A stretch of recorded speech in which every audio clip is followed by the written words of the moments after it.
The only thing necessary for the triumph of evil is for good men to do nothing.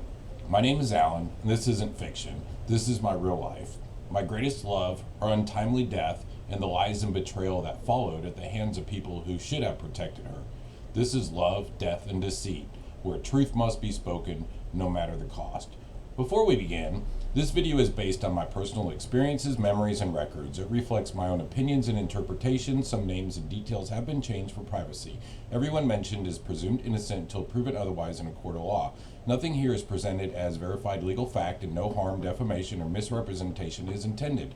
This content is for storytelling and commentary purposes only.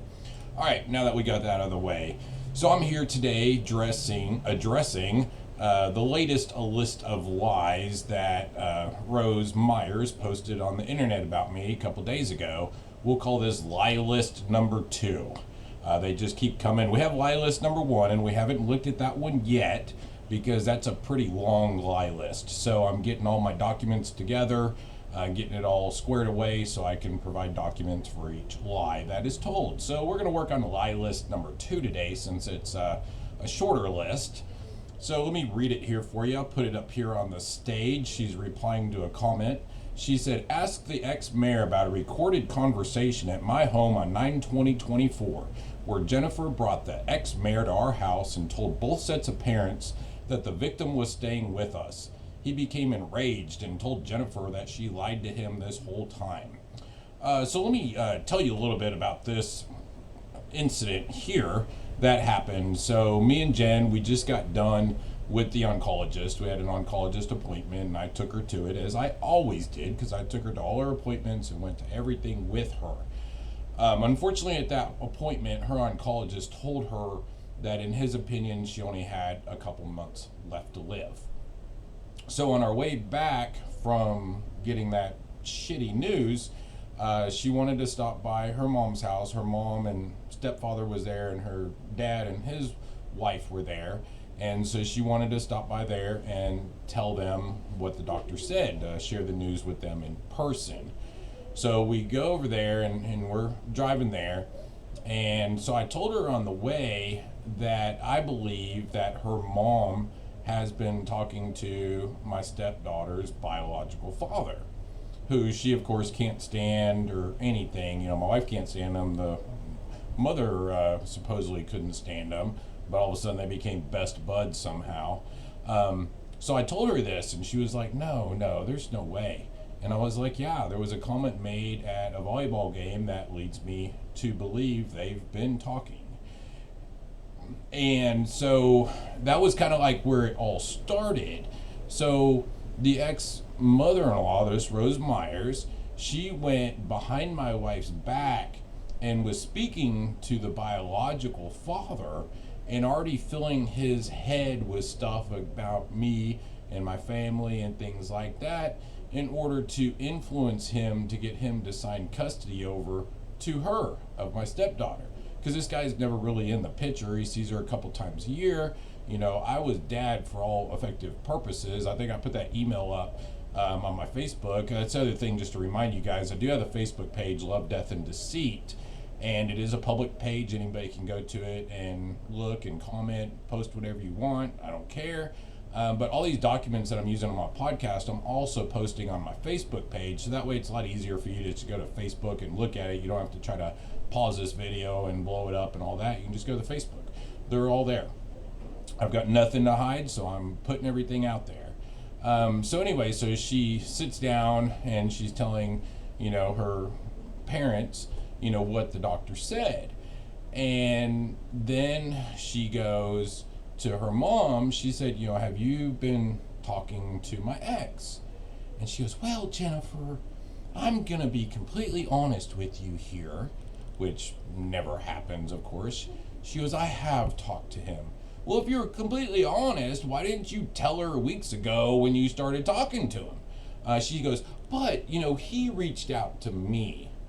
And, I didn't call him back at first. I didn't want to talk to him. And then, I decided I should probably just talk to him. Like, he reached out to her. I really doubt that. And so anyway, the gist of it is she was talking back and forth with the biological father and convinced him to sign off custody to my wife's mother, to Rose, behind my wife's back, behind everybody's back, because the whole plan all along has been that she was going to stay with me when Jen passed away, because that was what she wanted. As you heard of my last podcast, the recording of her saying where she wanted to live. So Jen kind of, at this point, she's got a couple months left to live. She's been told now, like, this is it, it's about to go. And so she's frantically trying to make those last minute preparations. Well, her biggest fear, the biggest thing she didn't want to happen, was that my stepdaughter go to live with the biological father. There was many reasons for that. It was just, she thought he was a horrible person, things that he did. He never saw her. He saw, my stepdaughter a couple times a year. That's it. On top of that, after they split up, he came out as being homosexual. He has a partner that's, 20 years, 30 years younger than he is, and they live together.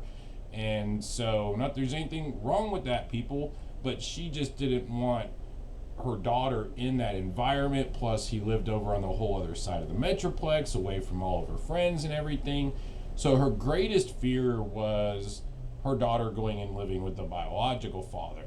So once, the option was that it was her mother, she saw that as the lesser of two evils, because she thought that I was no longer an option. So going back a little bit, back in June, so this happened, like she said, September 20th. Sometime in June, around that time, might even been July, me and my wife, we went and spoke to an attorney, and I'll put that email from the attorney up here. We went to speak to an attorney to meet with her and find out how we could pre-arrange it that when she passed away, I could get custody. Well, the attorney told us that there was no way to do that. She also told us that there was no way that I could even file for custody because there was a biological father still living, and the only way would be if the biological father agreed to give me custody, which my wife knew that in a million years that would never happen, just because of his character and how he is. And so therefore she thought that it was off the table, that there was no way that I could get custody. So that's why she agreed to letting her mom do it, because she thought I wasn't an option. Shortly before she passed, I called around many different attorneys and talked to some, and we found out that that original attorney was incorrect, that I could file for custody in the state of Texas because I had care, custody, and control of the child for at least 6 months prior to her death. But she didn't know that, so she kind of allowed that to happen. And she said I became enraged. Okay, what do you consider enraged? I wasn't happy, that's for sure. And she was all, of course, smitten about it, just like you can tell from the way she posts things. So I simply went outside. I was like, okay, you guys talk about this, I'm going outside. And then, where is the recorded conversation? We keep hearing about, I've got this recorded, I've got these pictures, I've got this. Well, I'm posting everything. I'm putting it out there. You're seeing my pictures, you're seeing my recordings, you're seeing recordings with crooked lawyers that I recorded. I've got it all. But you just keep talking about this stuff that you have. So where is it? Come on, post it. I want to hear the recorded conversation, because maybe I said something I don't remember. My wife's been deceased for just over a year now. And so that was, then that was in 9/20/24. So it's been about a year and a couple months. Maybe I don't recall the conversation the way I think I do. So let's play it for us. Let's talk about it. Let's see. So it says we also have a recording of the ex-mayor stating he would buy the victim from her father for $100,000, which is illegal. But I told him to his face she wasn't for sale. Well, no, that wasn't how the conversation went. So everybody was around the table one day. I can remember this was a couple years ago, and Jen was talking about, how she wanted Ashton to live with me when she passed away. This was always the plan. It never changed until the 11th hour. Always the plan was for her to stay with me. And And I was willing to do it because I loved her like my own child, like my own daughter. But really, I mean, you look at it logically. What did I have to gain? What did I have to gain to raise a teenage girl by myself? There's no pros in this thing for me except for doing the right thing. She wanted to be with me. She loved me. I loved her, and I was willing to take that responsibility. They act like I have these ulterior motives. Like what? There's no gain for me in this whole thing. So anyway, where is this recording? You say you have this recording, and you said, I said I'd pay $100,000. No, like I said, we were sitting around the table talking about how I could get custody, and this is when they were pulling dirt up of the biological father, and they were actually emailing me the dirt that they found on some different social media accounts of some things that he was doing online to get money for, if you know what I'm talking about. And they were emailing me the evidence so I could use it when the time came, which is hilarious. And then they're like, well, he'll never sign off for you. He'll never sign off to you. All he cares about is money. All he cares about is money. I was like, well, if all he cares about is money, let's see what we can do to make that happen. Whether it be like, okay, you sign off for custody, you don't have to pay child support anymore, you don't have to pay health insurance, like whatever. Not like, hey, here's a briefcase full of cash here. And when it comes down to it, truthfully, I said I'd buy her for $100,000. I'd give $1 million to make sure that she was in a safe environment and that she was going to have a good upbringing. Money is no option when it comes to her safety, her well-being, and her mental health is the big thing that we're talking about right now. Because you see these things that this woman is saying to someone who's lost their wife, who's died of cancer, and she's this nasty and evil and accusing me of all these atrocious things that are untrue. What do you think kind of environment my stepdaughter is now in? Oh, you think it's all fairies and everything over there, everything's great? No, I doubt it. So anyway, then we go down here. It says, finally, her son that lived with them reported continuous fighting and the ex-mayor reprimanding my daughter for not giving in to his demands to support him in keeping the victim. Beaten down in his narcissistic behavior, she told her family and friends, he never wanted me, he only wanted the victim. Well, it just doesn't even make sense. So when we started dating, I was like, yeah, I mean, you're all right, but I really like your daughter. Like, it's just ridiculous the things that she says in here. It's like any logical person reads this stuff and it's like, what? And it says, and she knew he was already with someone else, which is 100% BS here. So I've seen this line before. She's going around telling everybody that I was with someone having an affair 10 months before she passed away when she was sick with cancer, which is a hell to the double no. There's no way. I loved my wife more than anything in this world. She was like, I met her and it was just like perfect. It was that one person you'd been waiting for your entire life. Truthfully, I didn't even think about other women when I was with her. And I was with her all the time because anytime she was in the hospital, I spent the night with her in the hospital. I stayed every single night except for maybe a handful of times over, the 6 months combined hospital stays that we probably did. The last time we were in for 60 days straight, and I stayed there every single night except for maybe 1 or 2 nights. I went home every 3 days, got change of clothes, took a shower at my house, did a couple business things, and was back up there at like 4 o'clock. Every 3 days. That was kind of the routine. I brought 3 days worth of clothes with me to the hospital. I went home and got clean clothes, washed, and things like that.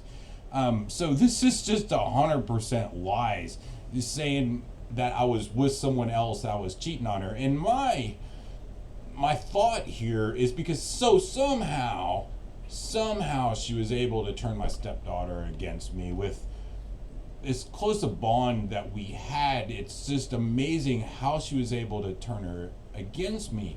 But this is it right here.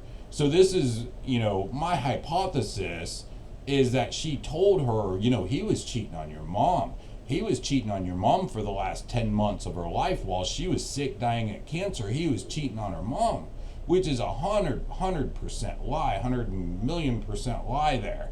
And so that's my hypothesis, because I've seen this statement before. When I was fighting the will that she made her sign while she was in the hospital on IV medications, IV painkillers, signed this will in the hospital, she had her probate attorney email my probate attorney saying how I was cheating on her for the last 10 months of her life, which is just 100% lie. It's funny how, you're like, oh, he can't sue me when it's the truth. Well, these are just lies. These are lies everywhere. And then what did she say? Oh, and she spent most of her time in a dark room alone texting him. I have all those too. She was in bed most of the time. Yeah, she was. When we got out of the hospital the last time, she was in the hospital for 60 days straight. Right around 60 days, might have been even more.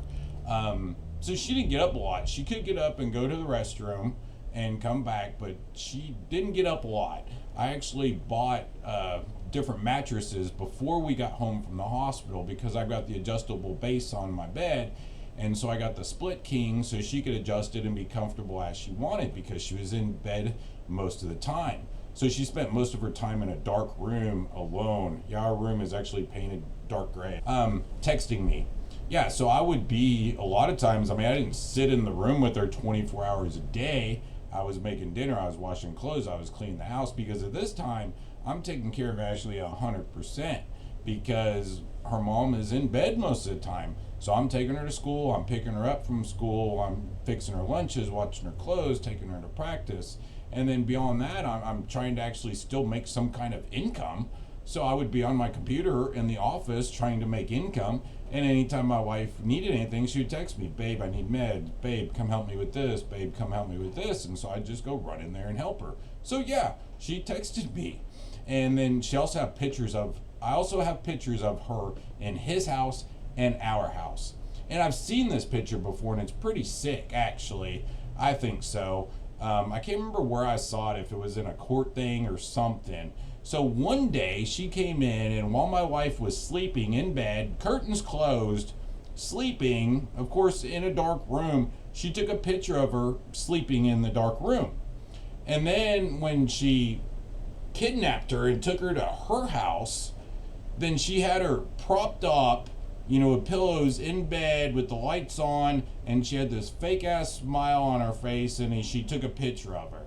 And so she was like, here was her at your house, and here was her at our house. So she took a picture of her sleeping at my house in the dark, and then propped up in bed with the fake smile on her face at her house, and was like, look at the difference in the two places. Like, it's just stupid. It's stupid. It says, all this is, and the contents of the CPS report is coming. Well, that sentence doesn't even make sense. I guess I really got under your skin, and you couldn't even type a coherent sentence here. So the contents of the CPS report is coming. Please post those. I would greatly encourage you to, because if I could share it, I would. Because if you read the things that were said and the actual conclusion that doesn't even match the conclusion on the letter, you would be like, what the heck is going on? So please, I welcome you to post the contents of the CPS report. And still coming, I am going to do a podcast on the CPS. I know you guys are waiting for that, but I'm going to drag it on a little bit longer, because there's a lot more than that. A lot of you don't know about the first CPS report, the second CPS report, and then the third, where I got it reversed. You also don't know about the first time it was sent to the sheriff's office to investigate, and they cleared it. And the second time was sent to a different sheriff's office in a different county to investigate, and they cleared it. And then you don't know about the false TABC allegation that was filed against me by her, and they came out and did a full investigation, 4 or 5 visits, got sworn witness statements, and cleared me on that. And then also when the state health inspector received an anonymous complaint. So we're looking at, I've had at least 4 complaints from her filed against me with different law enforcement agencies. Well, if you actually count CPS and then the sheriff's office, we have like 6. So it's been done 6 times to me so far in different law enforcement agencies, and everyone has cleared in the end. The one I had to fight it a little bit because I think she kind of, who knows how she got that one done, but once I provided my evidence, then I was cleared. So 6 different cases, and I have been cleared. I have not been charged. I have not been arrested. I have nothing because I have not done anything wrong, and that's why I'm here telling you the story and showing you my evidence. And basically I've just had it at this point. I've been defending myself, and then I was just trying to let it go away. Like, I'm done, just let me move on with my life. My wife died and my daughter was taken from me. I just want to try to forget this chapter of my life and go. But she won't stop, and then she's getting these little minions too that she's telling lies to that are spreading the lies. And I want to let you guys know, if you're one of those little minions that are spreading these lies, I'm fed up right now. I'm done. I look at it as I'm a man right now with nothing to lose. My wife died, my daughter was taken from me, and you're spreading lies. So if you're one of those minions spreading lies, I am coming after you too. I promise you, you will see it coming. So you better know your facts and know what you've got before you're posting and spreading. Because if you want to be a part of it, you will be a part of it, I promise you. So, and then it says a dying woman deserves the right to change her mind, make peace with God, and protect her child. So in her last 6 weeks of life, she loved me with all of her heart before, and now all of a sudden her last 6 weeks of life at your house on who knows what kind of dosage of medications. We already hit on that before about how the meds that I sent with you were gone in a matter of weeks when it was like a month's supply at least. It's just a bunch of BS. And the thing that makes me mad, angry, upset, and I think I've got all my crying out now, guys. I'm sure I'll get some a little bit there, because now I'm just at the point of pissed off. I'm still hurt, but my pissed off is really a lot higher than my hurt right now too. So with that, I just want to read a couple cards that my wife have written me, and I'll put them up here on the screen and on my Facebook. Happy Valentine's Day, babe. I love you so much. I'm so thankful for you every day, and I'm not sure where I would be without you. You have made one of the scariest times in my life so much easier just by being you. Thank you for loving me so well. I love you most. Here's just a little note that she put. I hope your meeting is fast. Princess and I need cuddle time with you. Thank you for being patient and sweet the last few days while I've been feeling crappy. I love you so much, and I'm so thankful you're mine. Love, your wifey. And, you know, in one of her posts, she's like, we're not really married. Even though I have her in wedding photos and everything, she keeps saying, we're not actually married. Okay, she signed it, your wifey. Here's another card. You make me better, stronger, braver, and want to fight. I love you so much, and I'm so thankful for every day I get with you. All my love for all of my life.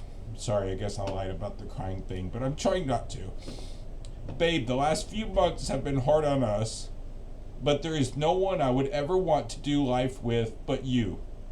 You made even the hard days better just by being by my side. I'm so grateful you are mine. Thank you for loving me so well. My heart needed you. I love you so much. Always, Jen. Another. Alan, happy birthday, my love. I wish for you today to see yourself through my eyes, to see the amazing, selfless, caring, wonderful father, husband, grandfather, and friend you are. I have no idea why God decided to bring us together so late in life, but he knew I would need you, and that you would heal my broken heart and my daughter's.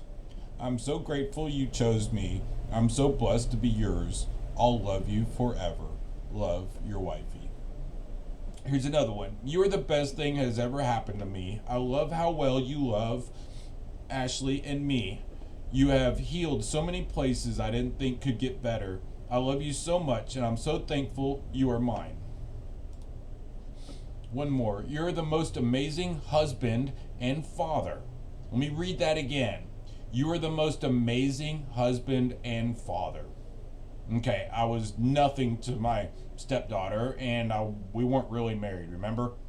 I am so blessed that you are my forever Valentine. I love you so much, babe. Happy Valentine's Day. Love, your wifey. So, it was continuous and everything. Oh, they're not really married. You've seen the post. They're not married. He can't provide any legal documents saying that they were married. Because we didn't get a marriage license. We just got married. And we didn't get a marriage license is because Rose Meyers convinced my wife not to. She said it would hinder your benefits when you get, towards the end. So you don't want to, get a marriage license and do that. And I was like, I don't care, babe. I don't need a marriage license. I just want to marry you. I just want to be with you. I don't need a piece of paper. But we got married in a church with the pastor, had a reception. So for all intents and purposes, we're 100% common law married, even though we never went and filed and got a marriage license, marriage certificate.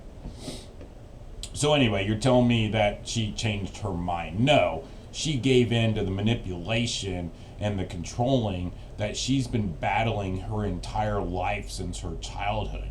Go talk to people that know her growing up. And in her last 6 weeks of life, you made her life a living hell. You stole her peace in her last weeks of life, and that is disgusting. And now you're trying to tarnish her memory. As I've stated, you took my wife, you took my daughter, and now you're trying to take my memories. You will not take my memories. And then this friend of yours has the right to demonstrate pure evil. And then she says, a mother and the entire family. First of all, why do you talk about yourself in third person? That seems a little psychotic to me there. But whatever. A mother and the entire family have the right to honor her wishes. I had her wishes. It's up on my Facebook. I did my last episode about it. You deleted them off of her phone. You destroyed the letter or hid it or didn't let it see the light of day that she wrote her actual final wishes. And I exposed those. They're on my Facebook right now on the picture that I was able to recover from her iCloud after you deleted it. So show me, where did she write down her new wishes? Oh, let me guess. She whispered them to you, right? Nobody else heard them. She changed her mind in the last 6 weeks of everything that she had been planning for years and whispered them only to you. I'm sure that's what happened here. We have them in writing, but no, you're the only one she trusted with that information, right? Anyway, so this friend of yours has the right to demonstrate pure evil. Yep, I'm evil. Talk to anybody that actually knows me and they'll tell you how evil I am, okay? People that actually know me, have been around me, they'll tell you I'm evil, I promise you. Anyway, so that's it for this one here. We're going to tackle the long list here pretty soon. I'll probably make that a couple parts because I know you guys don't like the super long episodes. So until then, I just want you to make sure, remember, like, share, and subscribe. Get this story out. I've had those people reaching out to me saying, this happened to their brother, it happened to them, it happened to the cousin. So we need to let people know that they're not alone in dealing with this kind of evilness. So make them a little bit better. We can turn this super negative into a positive, possibly. So, and then I always want you to remember too, the truth will set you free. So watch out for my next episodes to come. It's gonna get even juicier.